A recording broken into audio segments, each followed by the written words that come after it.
le chapitre concernant le gouvernement de la République. Depuis quelques jours maintenant, la République démocratique du Congo est tenue en haleine, en attente d'une nouvelle équipe gouvernementale. Cette équipe gouvernementale qui devra donc faire partie du gouvernement d'ouverture, mais aussi de resserrement, tels que les termes circulent justement dans les milieux officiels. Quel bilan en ce moment faire de l'équipe gouvernementale sortante, du moins du gouvernement souminois 1, et quelle perspective pour souminois 2? Eh bien, c'est ce que nous allons voir et on se retrouve après pour en parler. Le paysage politique de la République démocratique du Congo s'apprête à vivre un tournant décisif. Après plus d'un an aux commandes, les gouvernements de la première ministre Judith Suminwa, qui devrait être reconduite à son poste, se dirigent vers un remaniement en profondeur. Selon des sources concordantes et très proches de la présidence, la composition de la future équipe ministérielle est en cours de finalisation. L'objectif est clair, former un gouvernement resserré, plus agile et ouvert à des personnalités de l'opposition dans une quête d'efficacité et d'unité. Cette décision intervient après une année d'exercice du gouvernement chuminois qui a navigué entre des acquis notables et des défis persistants. Sur le plan économique, le pays a bénéficié d'une croissance tirée vers l'exploitation minière. Des efforts ont été menés pour contenir l'inflation et stabiliser la monnaie. Cependant, la population reste confrontée à un coût de la vie élevé et à une précarité qui érode les pouvoirs d'achat, soulevant des questions sur la redistribution de richesses. La situation sécuritaire à l'Est demeure les talons d'Achille du gouvernement. Malgré les multiples offensives militaires, la présence de groupes armés, notamment le M23 soutenu par le Rwanda, et la situation humanitaire qu'elle engendre continuent de mener le moral de la nation. Le projet de remaniement n'est pas qu'une simple manœuvre politique. Il est le fruit d'une stratégie visant à injecter une nouvelle dynamique pour la deuxième partie du mandat présidentiel. Le choix d'une équipe resserrée traduit une volonté de rompre avec la lourdeur administrative. Un gouvernement plus petit avec moins de ministres est perçu comme un moyen de simplifier le processus des décisions, d'améliorer la coordination interministérielle et de réduire les dépenses de fonctionnement de l'État. L'ouverture aux personnalités de l'opposition est sans doute l'élément le plus audacieux. Cette démarche, si elle se concrétise, marquerait une rupture avec le passé en privilégiant les consensus sur la division. L'objectif est pour le président de la République est de s'entourer de meilleures compétences au-delà des affiliations politiques pour construire un front uni face aux défis colossaux qui attendent les pays. C'est une main tendue qui pourrait apaiser les tensions politiques. La décision de remanier le gouvernement est confirmée par l'agenda politique de la présidence. Les week-ends, le président Félix Tshisekedi a rencontré les membres de l'Union sacrée, sa famille politique, pour leur annoncer le changement à venir. En appelant sa base au soutien du futur gouvernement, il a non seulement préparé les esprits, mais aussi tracé la ligne directrice, leur est à l'unité et à l'efficacité. La décision est prise et que les prochains jours seront décisifs pour la finalisation de la composition de cette nouvelle équipe. En attendant, les spéculations vont bon train sur le nom qui pourrait intégrer cette nouvelle équipe, alliant technocrates et figures politiques, membres de la majorité de l'opposition. Le nouveau gouvernement aura la lourde tâche de traduire ses ambitions en résultats concrets, mais que cette nouvelle ère des gouvernances réponde enfin aux espoirs d'un peuple en quête de paix, de stabilité et de prospérité.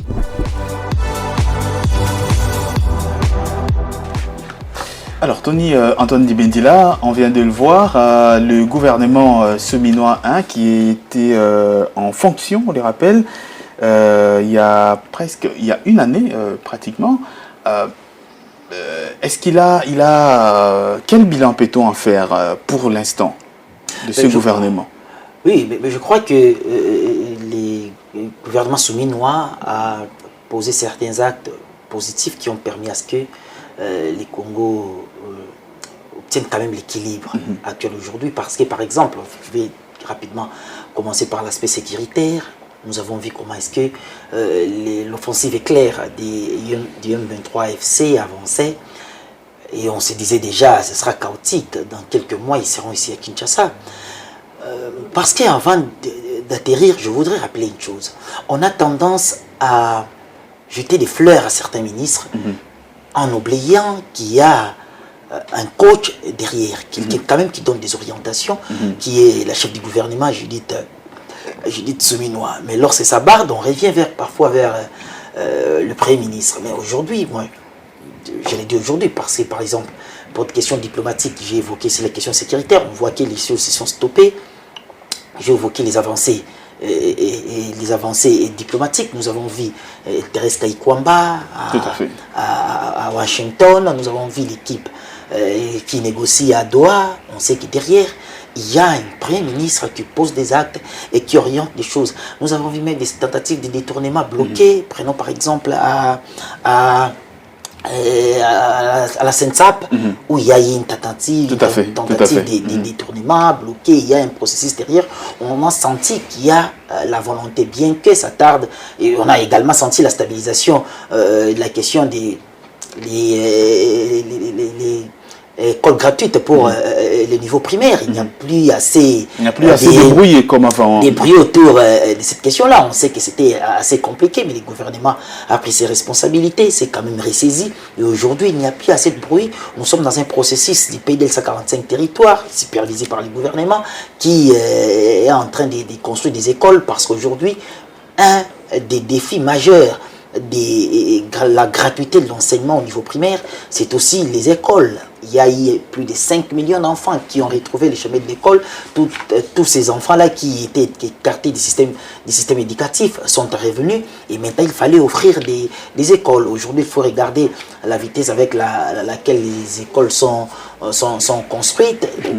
Au-delà et la gratuité, nous savons qu'il y a couverture santé universelle, ça bouge, mais on maintient les caps. Il y a eu d'ailleurs une taxe là qui venait d'être insérée dans le système fiscal congolais pour soutenir davantage la couverture santé universelle. Donc il y a eu des choses qui se sont faites, bien que pas à 100%, mais on sent quand même un certain équilibre, mais qu'il fallait encore pousser les choses un peu plus loin, parce qu'il y a des faiblesses. Parce qu'il y a des faiblesses, beaucoup de faiblesses à noter. Je ne vais pas revenir sur les quotidiens, les investissements, l'emploi. Les jeunes peinent à trouver des emplois. Il n'y a pas des investissements qui impactent vraiment pour que les jeunes gens, les jeunes hommes congolais trouvent quand même de l'emploi. Il y a un sérieux problème également pour et ça, c'est quand même, on doit le dire, un passif assez lourd quand même pour ce gouvernement-là. Tout à fait, tout à fait. Et il y a également la question des entrepreneurs. On voit tous les jours comment est-ce qu'ils se plaignent. Ils ne se sentent pas vraiment accompagnés, bien qu'il y ait eu plusieurs mécanismes mis en place. Il y a eu des projets importants en faveur des entrepreneurs, mais on sent que il y a toujours quelque chose, un déclic qui manque pour que on renverse la tendance. Si on regarde les chiffres aujourd'hui, même à l'ONEM, même au niveau international, on sent qu'il y a un sérieux problème en termes d'emploi. La majorité des jeunes Congolais sont au chômage ou sont dans l'informel. Il y a eu des initiatives pour amener l'informel vers les formels, pour qu'enfin ces entrepreneurs-là puissent être accompagnés par l'État congolais. Mais on sent que ça tarde, et donc ça, c'est vraiment un passif assez lourd pour le gouvernement souminois, et on espère que dans les jours à venir, peut-être pour les prochains gouvernements, parce que selon les derniers éléments, il y aura certainement un gouvernement souminois et on pense que ces prochains gouvernements que les chefs de l'État voudraient voir resserrer, mais aussi d'ouverture, c'est-à-dire qu'une sorte d'union nationale.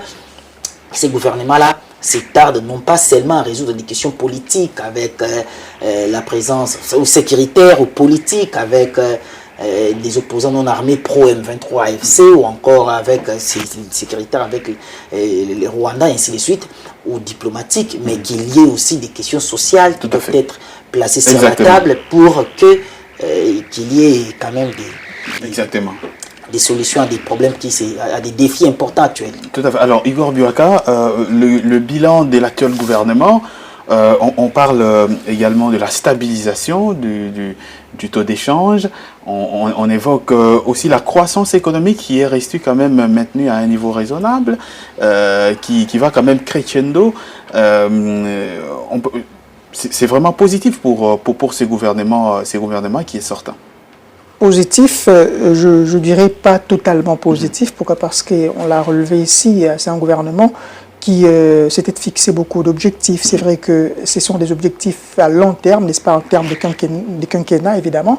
Alors, si évalué à mi-parcours, je dirais, n'est-ce pas, la réalisation de leurs objectifs, c'est vrai, il y a des efforts qui ont été donc consentis, et même il y a des résultats qui ont été, en fait, je dirais, palpables, au travers, évidemment, des indicateurs macroéconomiques sur papier qui sont montrés beaucoup plus, n'est-ce pas, résilients, sur fond également du contexte de la crise sécuritaire de la partie orientale. D'ailleurs, même la Banque mondiale l'a rappelé à travers, n'est-ce pas, le récent rapport qu'il a publié sur l'économie congolaise, où il a essayé tant soit peu, en fait, de brosser, n'est-ce pas, l'environnement, je dirais, l'atmosphère, n'est-ce pas, de l'environnement économique de la République démocratique du Congo.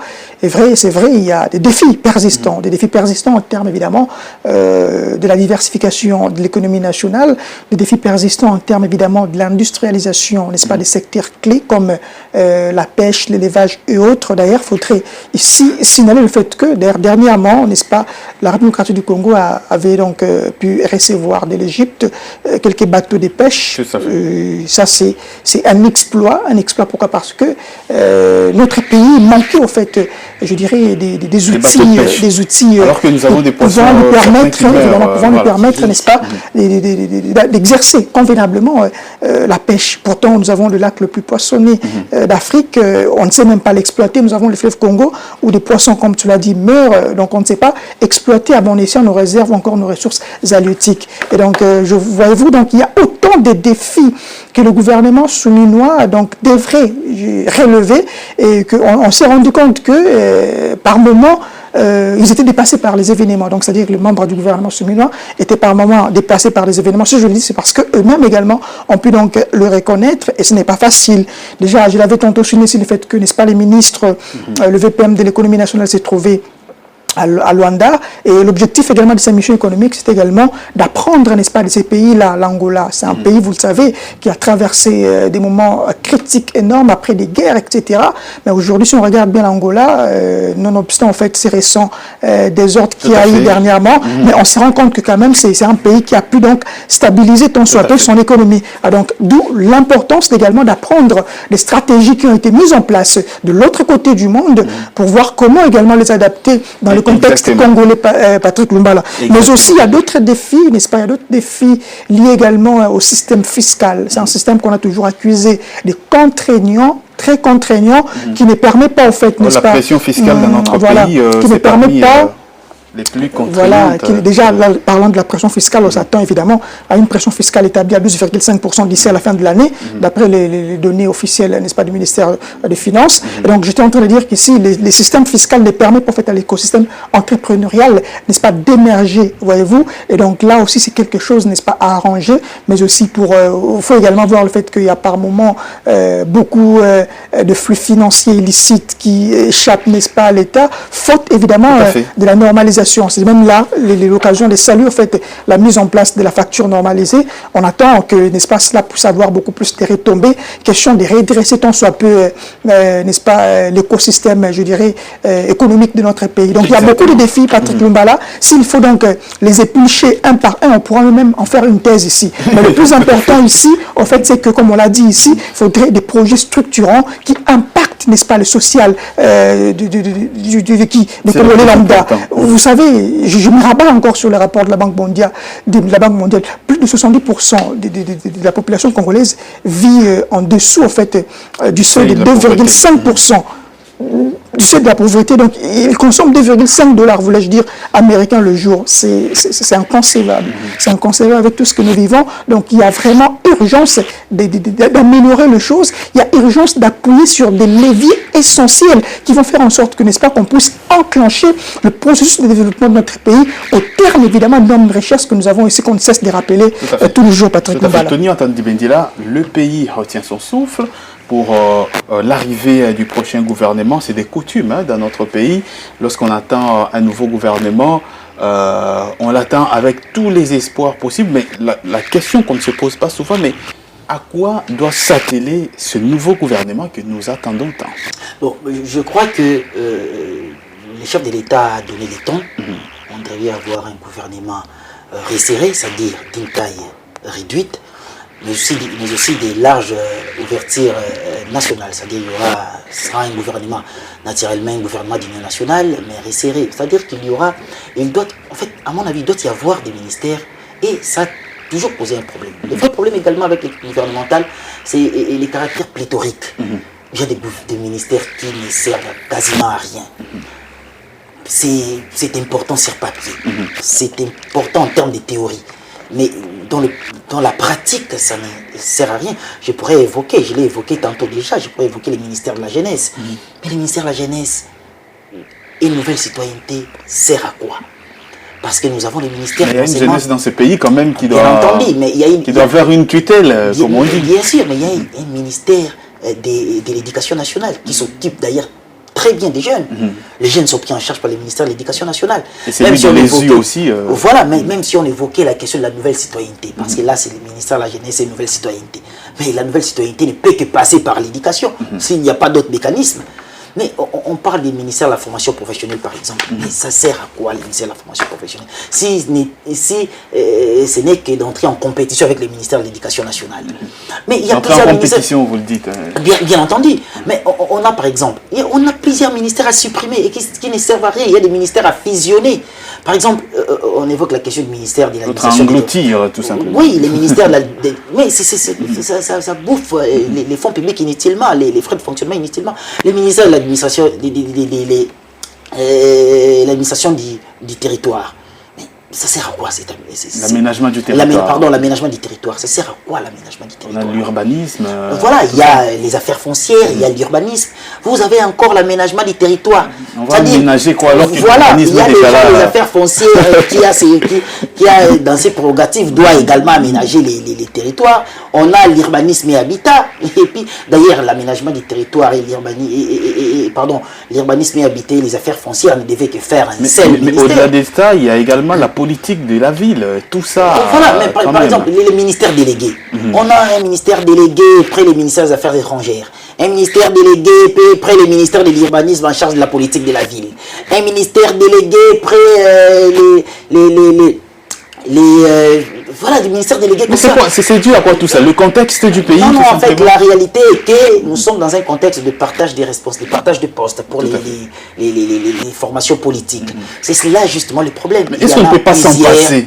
Mais la loi, regardez la disposition constitutionnelle notre constitution, vous voyez, nos lois, c'est-à-dire le président de la République doit nommer, bien entendu,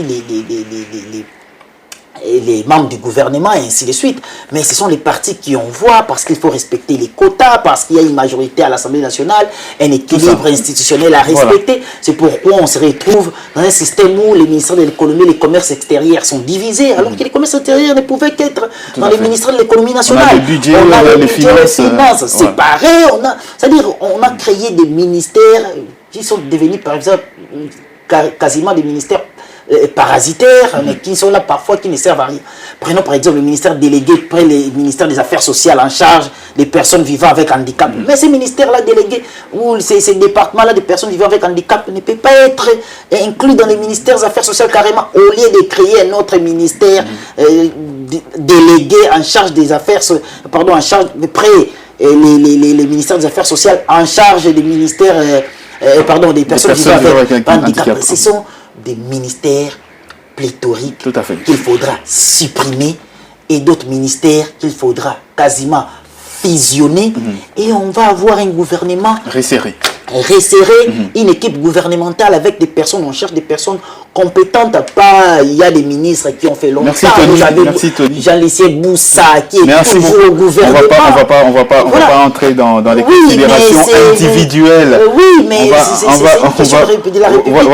on va parler, Igor Biwaka, des ministères à supprimer, d'autres à fusionner, d'autres à oublier carrément, comme Tony vient de le dire. vous partagez le même avis? Vous savez, Patrick Lumbala, je crois bien qu'il faudrait par moment réviser un tout petit peu la taille de notre gouvernement. Vous savez, puisque déjà vous vous rendez compte qu'au-delà même de voir seulement le cap des ministères, vous avez une cinquantaine de ministères que vous avez par moment, d'autres ministères qui, je dirais, se dédient en termes de missions. Tout à fait. Et il y a en fait conflit, n'est-ce pas, des missions entre tel autre ministère, ce n'est pas intéressant. Mais encore faut-il voir que dans ces ministères-là, Patrick, il y a des structures. Plusieurs structures, des structures pléthoriques. Vous avez un ministère avec 500 structures qui ne servent absolument à rien. Et on débloque beaucoup d'argent pour alimenter ces structures-là. Certains ministères, on appelle ça des agences d'exécution. Des structures qui ne servent à rien et à qui on débloque beaucoup d'argent pour alimenter ces structures-là et qui sur terrain sont inefficaces, qui n'arrivent même pas à réaliser leur mission, Patrick Lumbala. Donc, il s'impose, n'est-ce pas, en termes évidemment de perspective de ce gouvernement qui s'est dit être resserré, évidemment de réduire la taille du gouvernement. Je crois bien que c'est en fait ce qui sera fait. Pourquoi? Parce que cela a été déjà même dit par le président de la République. L'urgence s'imposait dans le Conseil des ministres, qu'on devait, puisqu'il l'avait dit déjà, l'urgence s'imposait pour, n'est-ce pas, revoir même les missions, n'est-ce pas, de certaines structures étatiques et même de certaines institutions qu'il faudrait supprimer s'il le faut. Et je pense bien que c'est ce qui sera en tout cas fait dans ces gouvernements en perspective. Et la dynamique est déjà mise en place par le président de la République pour resserrer davantage ce gouvernement. Merci Tony-Antoine Dibendila. Merci Patrick Lumbala. Merci Igor Buaka. Merci à toi Patrick. Merci à vous également de nous avoir suivis. C'est terminé pour aujourd'hui. Le prochain rendez-vous est donc pris pour demain avec la même détermination de vous servir le décryptage de l'actualité vu de la rédaction d'Ecofin Télévision. D'ici là, portez-vous bien et à très vite.